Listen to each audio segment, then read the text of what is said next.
joining me for this very important conversation is Wale Oshunde, a lawyer. Welcome to RubbinMinds. Thanks for having me.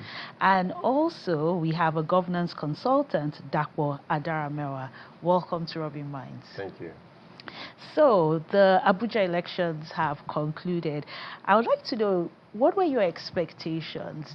And did you see the Abuja elections as a foretelling of what's to come in 2027? I'll start with you, Wale.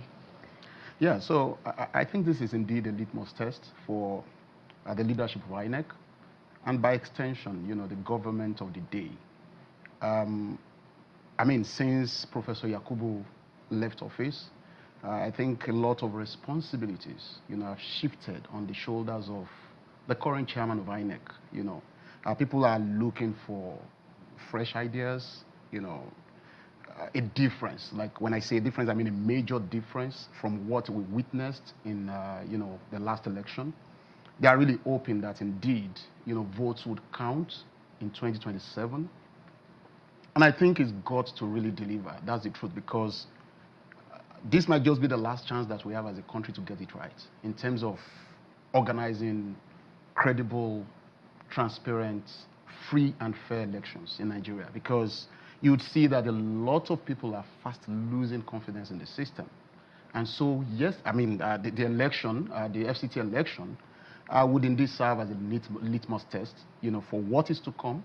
And then, of course, the confidence that the people have probably reposed, you know, in the current leadership of INEC and by extension, you know, the federal government. Okay, I'll pose the same question to you, Dapo. Yes, it definitely was a test. I think the results so far show that INEC was not as prepared as it should be, considering the size of the election. You know, obviously you have a body that's meant to be in charge of a larger election, has requested billions upon billions of naira to run those elections, and now we have a small election in a relatively small part of the country, and we saw a lot of the atypical issues that we always have with INEC. You know, obviously there are people arriving late at the polling units, issues with the beaver system verification, issues of vote buying while INEC officials are present. I think there's a few places where ballot boxes were allegedly, you know, taken away. So it is a litmus test, and unfortunately, I don't think he's off to a good start. It's a bit of an embarrassing start for his tenure.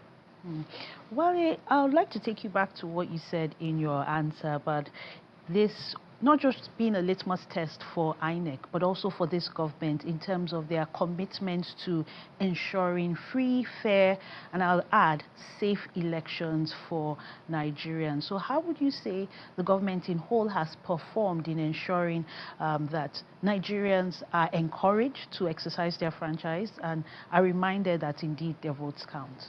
So in this particular election, I think the federal government has tried to be very simple and, you know, encouraging, to be honest, because from what I saw on television and then the reports that we also got from people in Abuja, I think the avenues, you know, were created for people to go out there and exercise their, you know, their rights, you know, to vote in an election. But then again, we saw reports of voter apathy. We saw a lot of people playing football as against going to vote and all that, right? So I wouldn't really say that it is the government that has failed to create the enabling environment for people to go out there to vote. But I think it is the people that are fast losing confidence, you know, in the institutions that have been created, you know, for this exercise to happen, you know. But again, look, we need to talk to our brothers and sisters. We cannot afford to lose hope. Whether the government likes it or not, whether anybody likes it or not, this is the only right that we've got to elect leaders into offices. And so we must then go all out, ensure that we participate in the system, we trust it as much as possible, and then we, of course, hold leaders to account with respect to the results, you know, that come out of these processes. Okay, so, but we cannot afford to fold our arms, sit back, and say, well, because we have lost trust or hope, we are not going to participate, then what is going to happen? But there must be a reason why Nigerians are not participating in their numbers. And if I feel that, one, my vote is not going to count, or I'm not safe, or people are going to arrive late, then I might just think, maybe I don't want to spend the whole day, voting, and at the end of the day, it's not going to really matter. So, Dako, what needs to be done for the average Nigerian not to see this as yet another elections that allegedly people will say that the results are already out even before people cast their votes because they just feel like their votes don't count? Well, the foundation would have been, the real-time electronic transmission of results. That would have been a signal to the Nigerian people that this government means business and that things are going to change. Well, seeing as that has been left to the discretion of INEC, it is time for the INEC leaders to come out and show everybody that that is indeed what they're going to do. They need to show Nigerian people that things have changed, right? But regardless of that, we have to face the fact that Nigerians cannot afford to not try. I've encountered a lot of people that have that stance, and we get into debates about it. And my question is very simple, and nobody has ever been able to answer. What choice do you have, right? If you do not engage with the political system, if you do not try, are you dooming yourself and future generations to more of the same, to the rigging of our elections? I don't know why Nigerians seem to have this idea that things can't get worse. I assure you things do get worse. You only need to look across the pond to many African states that have had the same leader for 20+ years. Things can and will guaranteed get worse if Nigerians stay away from the polls, if they don't engage, right? And then there's a burden on the opposition as well. It's about time the opposition becomes a united front and shows the Nigerian people that we will do everything that is legally available to us to ensure that your votes will count. And Abuja election was a perfect opportunity to do that, but I think there's a lot of work that could be done and should be done. Moving away from, voter behavior and voter apathy, let's look at things like security, because at the end of the day, it's the responsibility of the government to protect the lives and properties of its citizens. But if going to cast my vote is going to put my life in danger, you can't tell me to still try if I'm going to end up in a coffin. So I think the major issue here is one of security. And we've heard of, ballot boxes being snatched, issues of violence. I don't know. What needs to be done at this point? Because we have just about 12 months, and that's not a lot of time. To be honest, Isabella, I think it's just a case of resolute citizenship. Look, I tell you, I completely agree with Apple's points. If we say we're not going to participate, then we'll be deceiving ourselves, we'll be joking, because we've got no other choice. We just have to keep trying until we get it right in this country. Look, the citizens must galvanize themselves. I mean, all of us, we must come to that juncture where we tell ourselves that we've got no other country and that this process has to work. And so all we just need to do is to stay resolute and participate and ensure that once we cast our votes, we stay there, we watch, we see that the votes are counted for, of course, transparently transmitted, and then everybody goes home quietly, peacefully. You understand? If we need to drop everybody at their various doorsteps, let's do so. Like, nobody can confront a united set of people. So if we move in our numbers, yes, that's what you're saying, exactly, that we'll be able to make a mark, we'll be able to swing things, right? Absolutely. We'll be able for our voices to count. But let's even look at the Abuja elections. You mentioned the opposition needing to get their act together. Has the opposition gotten their act together looking at what played out in Abuja? I think the opposition is taking some steps towards making a difference. But I think Abuja was an opportunity and a wake-up call for every member of the opposition to realize that it is going to be more of the same. Nothing has changed. Every opportunity that can be exploited will be exploited. We had cases of people having their polling units moved around in order to disenfranchise them. That's so many other issues that, to be honest, we have to ask ourselves, what did anybody expect? What did the opposition expect? It's not a new thing, right? So it's time for the opposition to learn lessons, go back, plan. And the easiest place to start, select a candidate.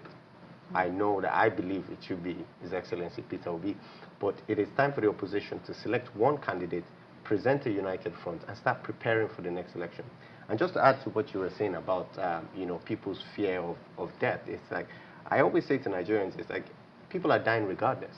If they don't die at the polling units, they will die because the hospitals are underfunded, because the roads are bad, because they are being kidnapped, because of insecurity. I think it was almost 30-something or 50-something people that were killed in the north recently. And guess what? That happens at least once every 3 months. They come out, they give a statement.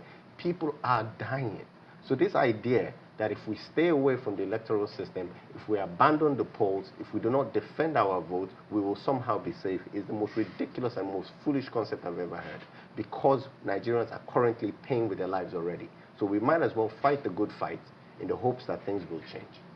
Those are very, very strong words. I'll move to you, Wale. Did any of the candidates perform below or above expectations in this election? Oh, well, I mean, it's not a national election, so you would agree with me that those candidates, of course, would resonate more with the people in Abuja and their various local councils, right? So, but for me, I think I particularly love the fact that some opposition political parties, rose to the challenge, and then, really made statements, regardless of the fact that you have the power center in Abuja, right? Led by an APC government. So for me, I think that is actually a very strong statement to the current politicals, to the ruling party, that 2027 is actually going to be really interesting, and it's not going to be business as usual. People are currently strategizing. People are, doing everything humanly possible to unseat the current government. And so if they must remain in office, they have to do something extra special to want to make Nigerians, vote for them. So personally, I think I'm loving what is going on now. People are saying that, look, it's not going to be business as usual. Opposition governments are coming together, opposition forces are forming alliances, and that is actually a strong statement in this country. So the reality then is that 2027 is going to be very interesting. Do not forget that the APC came about, by way of a formation as well, right? And so the same thing that it did back then is what some people are now doing. So we should not rule them out or believe that they cannot, sing that ultimate song. So for me, I really look forward to 2027, but I believe that that game has already started. Dawo, how significant is the Abuja elections as a barometer for what to expect for a much wider spread in national elections? It is not absolutely insignificant, but I would in no way take it as a marker of what will happen. The demographic of Abuja is very different. The experience is very different. And bear in mind, this isn't a major election, right? This is a smaller election. So naturally, people typically do not participate in these elections as much as they would in any national election. So I wouldn't say it's insignificant, but at the same time, I wouldn't say that, okay, because one party won in Abuja, it means that 2027 is done and dusted and we know what's coming. I think it was a litmus test. It was a moment for everybody to reassess what exactly their strategy should be. And I look forward to, what 2027 is going to hold. Hopefully, it would be a win for democracy. That's the prayer. It would be. Because for me, again, I will reiterate that I tend to be the only person who says I have no problem with people voting for whoever they want to. I have more of a problem with people who believe in a candidate and sit down at home during the election than the people who go out there and vote against my candidate. Because in many ways, we all wish for a better Nigeria. So if you believe this person will give you a better Nigeria, fine, you're trying, right? I'm trying for this candidate because I believe in him.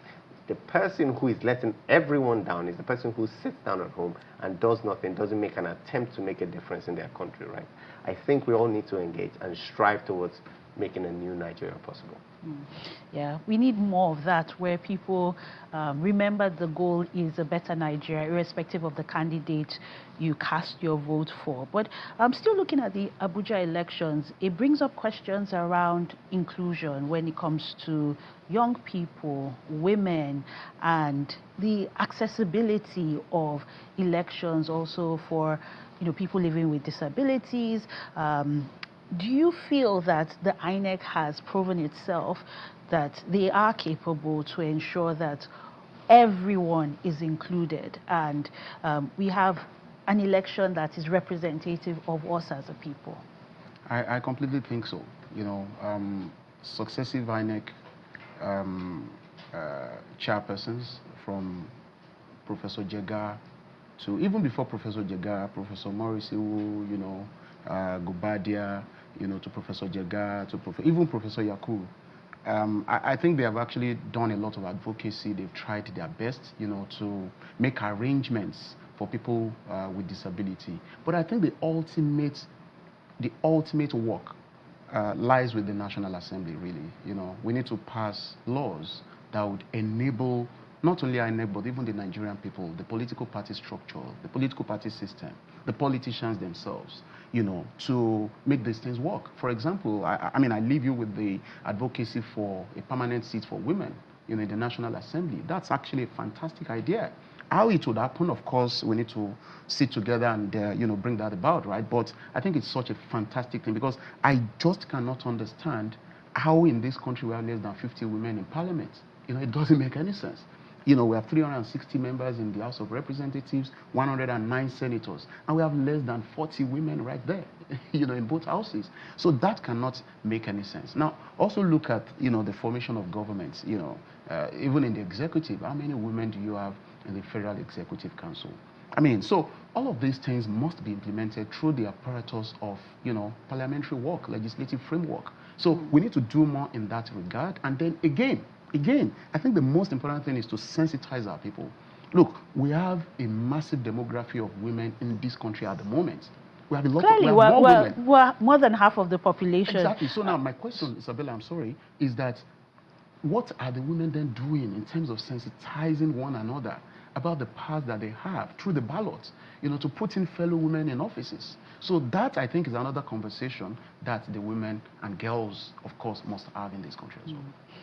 Do you think that that's more the work of the National Assembly, or do you think the parties themselves need to also be committed to a truly inclusive government? Or do you think it has to be law before we're going to have women, we're going to have young people and people living with disabilities in power? I think funny enough, I think it's the people themselves, right? I think politicians are very simple people, right? They dance to the tune, they are very selfish, but they dance to the tune of the person who gives them what they want. What they need now, more than anything, is vote. What they need is active participation in their political system, in their parties. So if women take it upon themselves to engage with the system, to be part of delegates for political parties, to vote, if possible, as a bloc within elections, then people will listen. That's just the way politics work. They only listen to the people who give them what they want. And what they want, what they need now, is votes. So the Nigerian people need to understand that if you do not play the game, you will not be listened to. You will not matter. And we need to wake up to our part. And it's like, nobody's going to save Nigeria. Absolutely nobody. I think they said the U.S. sent like 20 or something soldiers to help save the Nigerians from the killings that are happening in the north. And to me, that's laughable. The U.S.'s history in insurgency is an absolute fail. Nobody can and will save Nigeria if we, the Nigerian people, do not take on our own responsibilities. And it's just that simple. So it always goes back to the people. It goes back to them. Yeah. But I hear you, and as a woman, I say, okay, yes, we need to come, we need to do more in terms of advocacy. But I do think that this government, I do think that INEC can do more in terms of advocacy. I don't know, do you get that sense? If I look at one of the freest and fairest elections, the 1994 elections, there was that sense of hope, that sense of everybody wants to go to the polls to cast their votes. And I was a child then. Do you get that same sense that like we're all excited, even compared to last elections? We're seeing city boys, village boys, but is that the sum total of the Nigerian people? I'll be very honest with you, and maybe many people would not agree with this, but it is not the primary responsibility of INEC to galvanize people for elections. It is their primary responsibility to organize elections. Okay, now, in terms of how people participate, they reel out guidelines and what have you and whatever, okay? So, and then maybe putting out information, okay, is one of the connecting points to how elections are organized. But if you talk about galvanizing people to go out there to vote on election day and to ensure that their votes count, it is actually the people themselves, either through the formations of civil society organizations or even the politicians in various constituencies going all out to say, people, you need to go out there, vote for me, and another one is also saying, no, vote for me or vote for my political party, and then they desensitize people through all of those means, right? And then people, must also talk to people in their respective families, villages. I go back home, I talk to my people, make sure you vote, your votes will count. We need to go all out regardless, and make sure that we do what is right for our country. It is our civic responsibility. It is a constitutional right, okay? And so it is not INEC. I do not think that it is the responsibility of INEC to organize elections and then again go and start pleading or arranging people or organizing people to go and vote as well. No. They should focus on their primary deliverable, which is organizing free, fair, transparent, credible, bankable, trustable elections. Okay? Safe elections. Exactly. So, but I think it is on the people to galvanize, the mainstream or the forces of the people together to encourage them to go out en masse and vote. Dakwa, do you share the same sentiment? To an extent, yes. But where do you differ? I would say the institutions have a role to play. You mentioned the 1994 election, right? Yes. The Nigerian people hadn't been battered by repeated failed elections at that point. They hadn't experienced rigging on the scale that we have now, cycle after cycle, right? So there is that responsibility on these institutions, I guess, to ensure that things are encouraging, right? And the only way to make it encouraging, like you said, actually, is to ensure that it's free and fair, right? The moment you do that, it will naturally encourage people. Now, yes, where I do agree is the sense that, in fact, if INEC goes out and starts encouraging people to vote in such a way, it can get skewed, and people will be like, okay, it seemed like he was hinting at this party, or that advert seemed to, contain the colors of this other party. So there's a fine line, but I think the conditions should be set. But I think ultimately, it's a balance. People have their own responsibilities. The institutions have a responsibility to ensure that we create a free. I'll tell you what in closing. Like, if I know that I'm going to participate in a free, fair, transparent, and I'll say safe election, you won't have to say too much. I'll go and vote. And that responsibility still lies on INEC and this government to ensure that we're safe and not sorry. So, again, I'll try and do my own part. It's a civic responsibility, but nobody wants to die. Absolutely. Thank you very much, Dakwa Daramewa and Wale Oshunde. Thanks for having me.